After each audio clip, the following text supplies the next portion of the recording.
Welcome to This Week in South Carolina. I'm Gavin Jackson. This week, we closed out election 2020, and with it, Senator Lindsey Graham won a fourth term to the U.S. Senate. Nancy Mace flipped the 1st Congressional District back into Republican control, and the State House got more conservative. We break it all down with Meg Kennard of the Associated Press and Jamie Lovegrove with the Post and Courier. Now the latest from this week. Voters on Tuesday turned out in numbers second only to the 2008 election and shattered the absentee voting record, due in part to the COVID-19 pandemic, with 1.3 million voting absentee before Election Day. While most races were called within hours of polls closing Tuesday night, those record-setting mail-in absentee ballots were still being counted in several counties, including Richland, toward the end of the week. Even with record amounts of money flowing into the biggest race on the ticket, the Senate race between Senator Lindsey Graham and Democrat Jamie Harrison, Republicans held their ground and staved off other well-funded opponents on the ballot, while boosting their control in the state, flipping back the 1st Congressional District and gaining multiple seats in the state Senate and House. GOP Party Chairman Drew McKissick credited a massive party effort and national politics. And so to the extent that that continues, they're our best messenger by way of example. So the more that we hold up, what the Democrat Party stands for to South Carolina voters, especially those in rural areas, I mean, they react negatively. And really the fact that, no matter how much money you spend, people have to be willing to buy what you're selling. And people were not buying what Jamie Harrison was selling. And it not only hurt him in his campaign, but it hurt his party on down the ballot. Democratic Party Chairman Trav Robertson gave his take on the results. First and foremost, we can't overturn 20 years of Republican control in the span of 8 months. It's going to take at least another 2 or 3 election cycles. But what we did start in 2018 and now was to build a foundation upon which we can build in the next 2 election cycles. In the last week of this campaign, Lindsey Graham had to have the Vice President of the United States come here, and Mitch McConnell dumped $15 million to bail Lindsey Graham out. Democrat Jamie Harrison raised more money than any Senate candidate in history, more than $130 million, but still lost to Senator Graham by double digits, with 96% of the precincts reporting. He addressed his supporters Tuesday night. We proved that a new South is rising. Tonight only slowed us down, but a new South with leaders who reflect the community and serve the interests of everyone will be here soon enough. Lindsey Graham, who raised more than $100 million in the race, was vindicated Tuesday as he won a 4th term to the Senate with a pledge to keep his bipartisan roots. Here's the message I got. People like what I'm doing, and I'm going to keep doing it.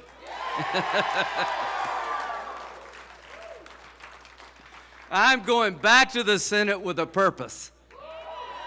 I've never wanted my job more than I do now. I never appreciated my job more than I do now.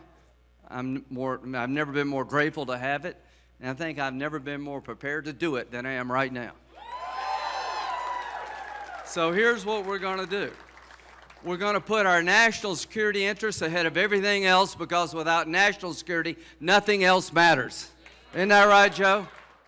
Despite some 14,000 absentee ballots in Dorchester County needing to be counted by hand due to a problem being read by scanners, the AP was able to call the 1st Congressional District for Republican State Representative Nancy Mace, returning the seat to Republicans, which was a top priority of the party. For those folks that are out there today that maybe weren't with us yesterday, I'm asking for a chance to prove to you that I will be a compassionate leader, a good listener, an independent thinker, and that I will be thoughtful, and I will be a compassionate leader from here on out. And in the State House, 2 House seats and 3 Senate seats flipped Republican. The changes have given Republicans their biggest majorities in the State House ever. Joining me now to break down the results of election 2020 is Jamie Lovegrove with the Post and Courier and Meg Kennard with the Associated Press. Guys, welcome back. It's great to see that you are surviving and thriving right now. Now just 2 days after the election. So good. Surviving, I would say. But yeah. I want to lead off just with really quick the winners, the losers, and the oh my God moments we saw the past few days here. The winners, I would say, South Carolina Republicans and voter turnout. losers, Democrats, and big money donors. Our oh my God moment would be hand counting some 14,000 ballots in Dorchester County, and of course some slow counting in places like Richland, Horry, and Beaufort. Not too much new there. But let's start off with what we saw going on up and down the ballot. And I want to start with you, Meg. Just tell me a little bit about the most hyped Senate race that we've all been covering. We're talking about Lindsey Graham and Jamie Harrison there. The AP called that race for Graham nearly 3 hours after polls closed there. What did Graham do, Meg, in your opinion, from what you saw? What did he do to secure that 4th term? I think there are a couple of things that you can point to when you look at how did the Graham campaign pull this off? How did Lindsey Graham do this? The first of those is the existing framework that's present here in South Carolina for Republicans. We've talked a lot of times, Republicans control all statewide offices here, the legislature, and most of Congress. So there's a lot to tap into in terms of resources, in terms of already existing grassroots operations that, particularly for a statewide campaign, come in very, very handy. The second, and this is something that I talked to Senator Graham at length about when I was on the campaign bus with him, is his ability to develop a fundraising apparatus to meet that of Jamie Harrison. National Democrats honed their attention in on this race, brought in a lot of money, and the Graham campaign had to figure out, how do we compete with that? And they did. And so to be able to do that and to be able to match that money on his side was incredibly important. But the third piece of this, and we all saw this over the weekend on the campaign trail, was Senator Graham really doing what people really like him for. He was himself. He got back to that, we saw it during the 2018 governor's race too, but that personal campaigning side of the jokes and the affability and really directly relating to people all around the state on his bus tour. That reminded people of all the things that he says, he really wants to do, is to take their messages back to Washington. And it really seemed to be resonating with a lot of the folks, these hundreds of people that we would see come out to just see him make a 20-minute stop and move on. So it's a lot of different things, but I think that the Graham campaign really was able to harness all three of those and bring in a pretty significant victory on Tuesday. And Jamie, we'll get into the Harrison campaign, what the Democrats did in a moment, but tell me a little bit about what the Republicans did. They turned out massive amounts of voters. They had a huge ground game going there. We heard from the state party chairman, Drew McKissick, the other day, just talking about just how much went into winning this go around. And we'll talk about down ballot races, but tell me about what their operation was looking like and how they did this from that perspective. Yeah, the ground game mismatch here was very significant. On the airwaves, especially to the last couple months of the race, because of, what Meg was saying about how Lindsey was able to raise significant amounts of his own money to compete with Jamie. On TV, on digital, on advertising, they were able to run fairly close to neck and neck. Jamie Harrison may have been spending a little bit more, but Senator Graham was also spending a ton of money, and Republicans were spending a ton of money. But on the ground, Democrats did not, until really the last month of the race, send folks out to go knock on doors for the most part. They were more hesitant than Republicans were about the health risks of the coronavirus. Trav Robertson, South Carolina Democratic Party chairman, yesterday said that, they didn't want to risk the health of their staff, their volunteers, or the voters as they were going door to door.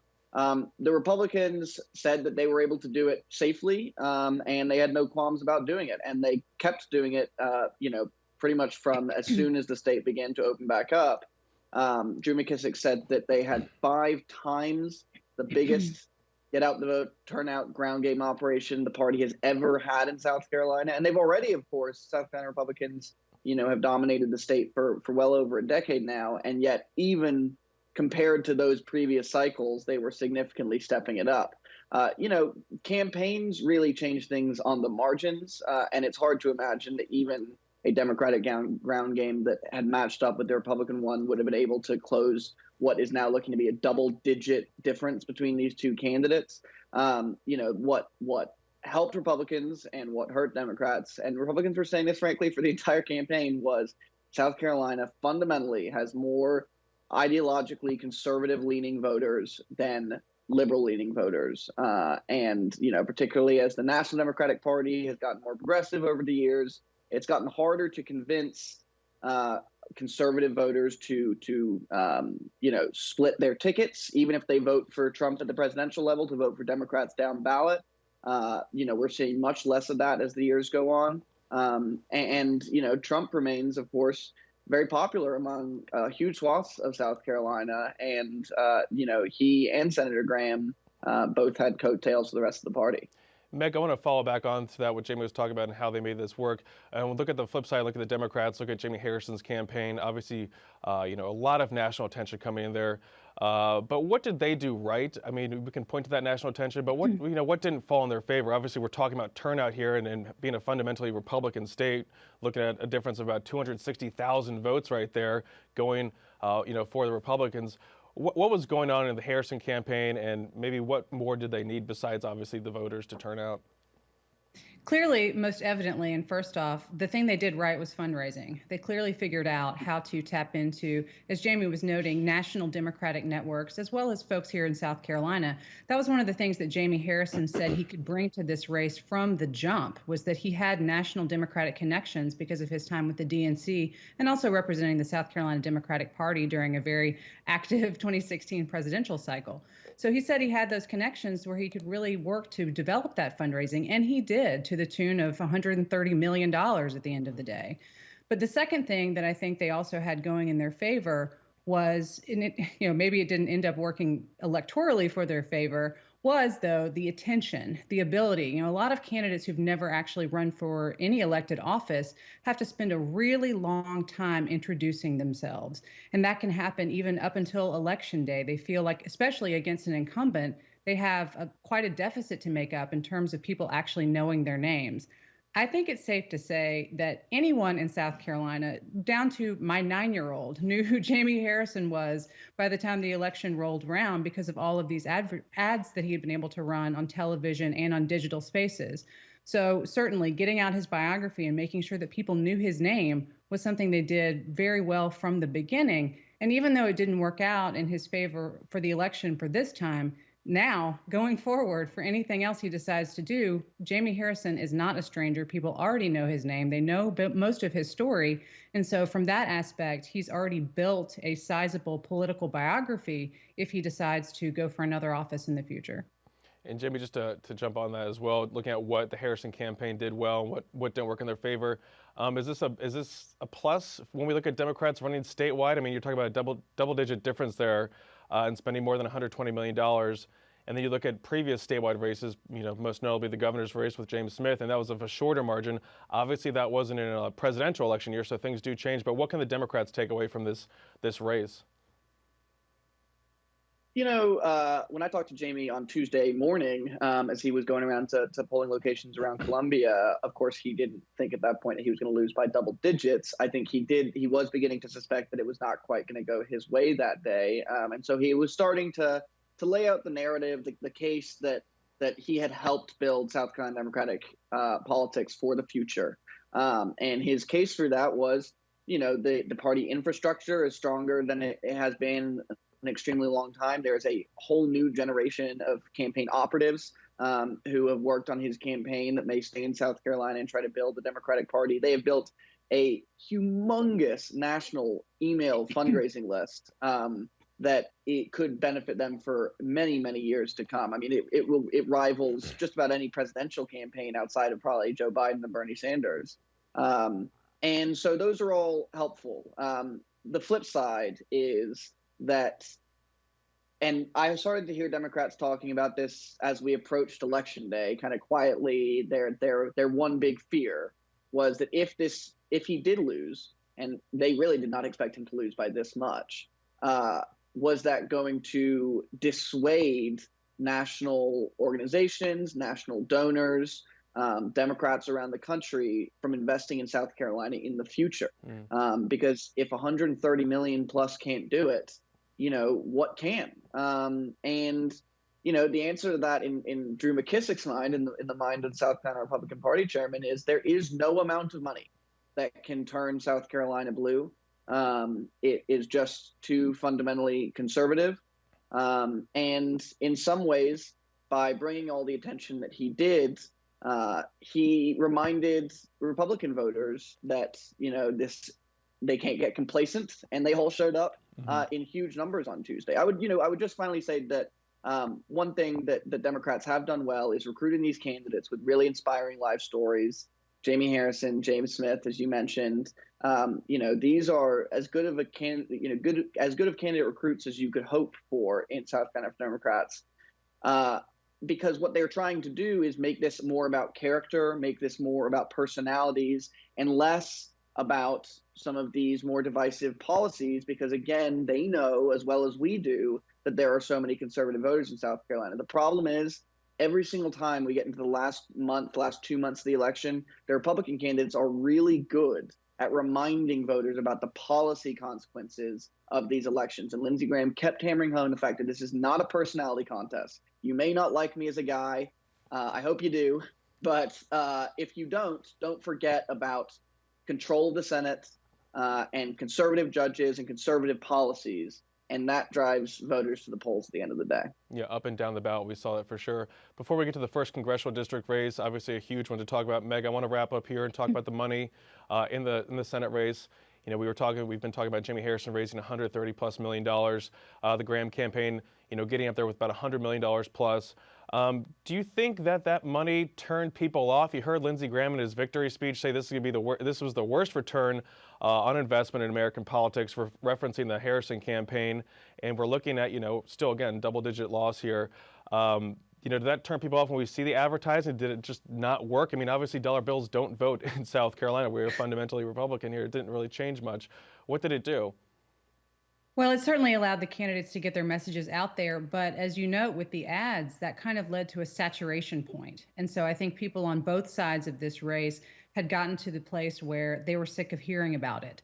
I jokingly referenced my 9-year-old because she saw all the ads on YouTube. But I mean, that's just one example of how ever present some of this advertising was.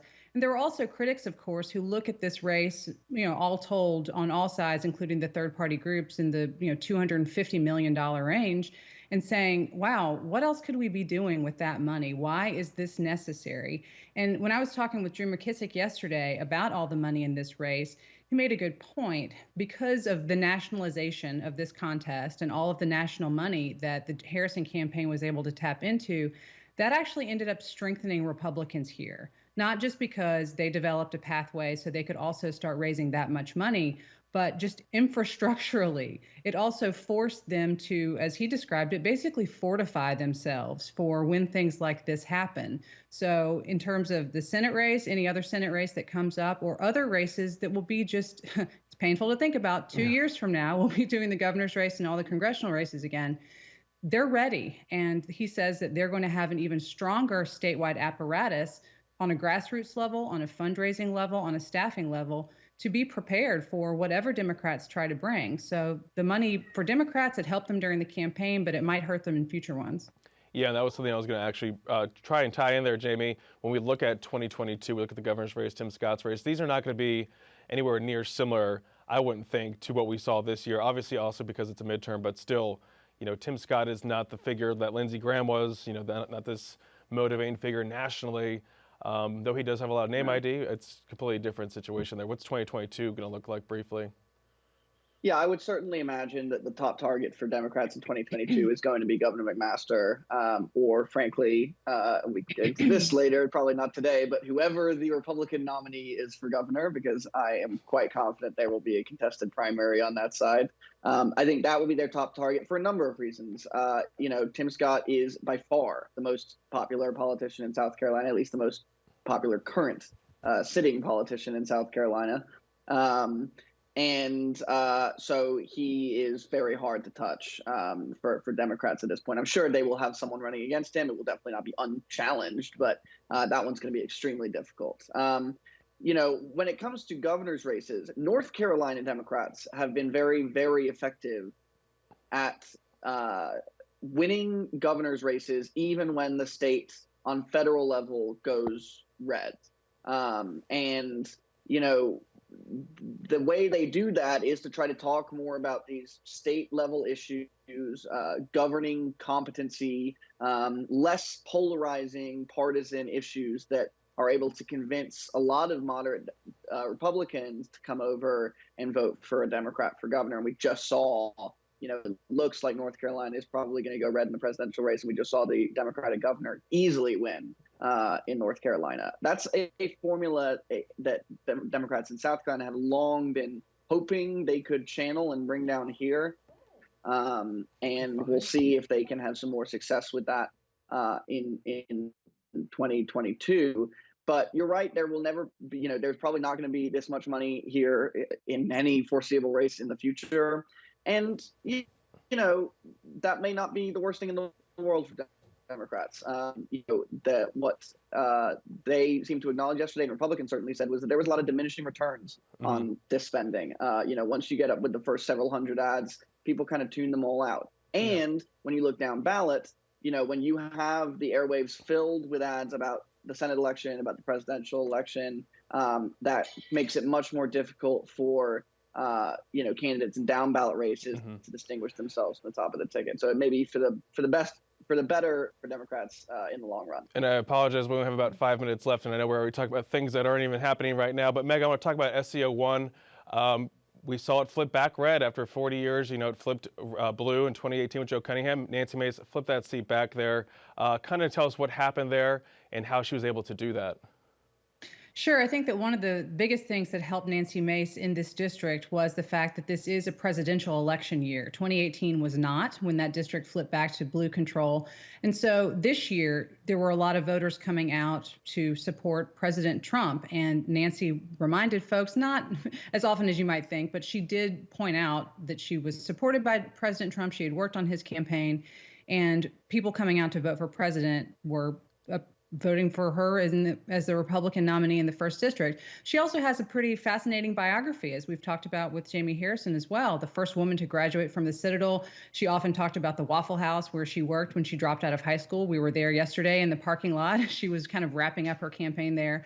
So a lot of things working in her favor, a good story, and also a good candidacy in terms of, in Republicans' eyes, being somebody that the president could be counting on if he is still the president when the next Congress is sworn in. And Jamie, that was part of this big sweep by Republicans. Talking about SCO1, that was something they had been targeting since, day one in 2018 after Election Day. Weigh in on that for me too, and then also maybe lead into a little bit of what we saw at the State House.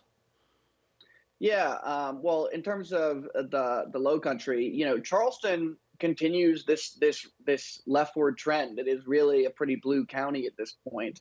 But as Chairman McKissick said on the Republican side, they don't necessarily need Charleston to win that district because of just how red some of the surrounding areas are in Beaufort and other parts of the district. And we saw this huge turnout in those redder parts of the district.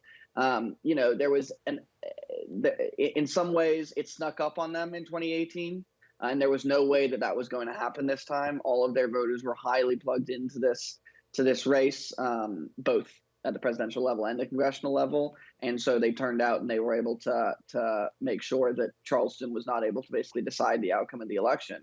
But as we look, elsewhere around the state, it's frankly much bleaker for Democrats. There are gains that Republicans are making in places like Horry County, in places like York County, and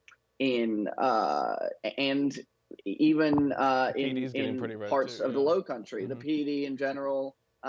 So they had a number of state Senate districts they were hoping to flip in the Low Country. They were not able to do it for a single one.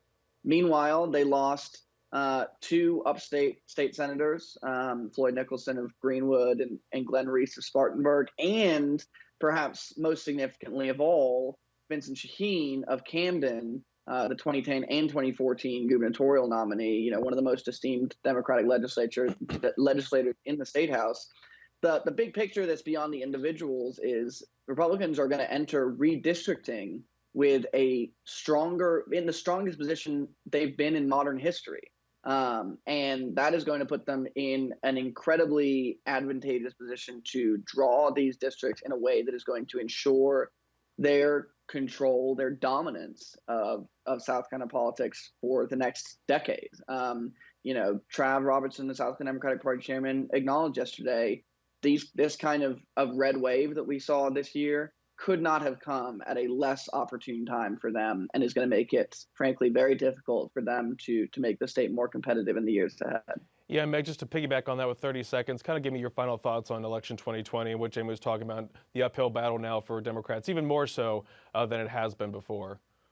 Sure. The one thing that Democrats have said very quietly before is that they really needed to have money to compete. Well, they did this time, and it obviously didn't turn out. Jamie Harrison's campaign was able to pass along some of its money to the state party and to some other down ticket candidates. So that hopefully, in their eyes, will set up a better infrastructure moving forward. Obviously, we'll need to see what happens, but that's their game plan. A lot happened, a lot still being counted, but again, so much to look forward to, especially in these upcoming election cycles that we'll be watching, that you'll all be watching too. Meg Kennard with the Associated Press, Jamie Lovegrove with the Post and Courier. Thank you again for joining me, and so long, Campaign Trail 2020. Bye-bye. Until the next one. Yeah. To stay up to date with the latest news, check out the South Carolina Lead. It's a podcast I host, and we drop multiple times a week. You can find it anywhere you find podcasts, including southcarolinapublicradio.org. For SCE TV, I'm Gavin Jackson. Be well, South Carolina.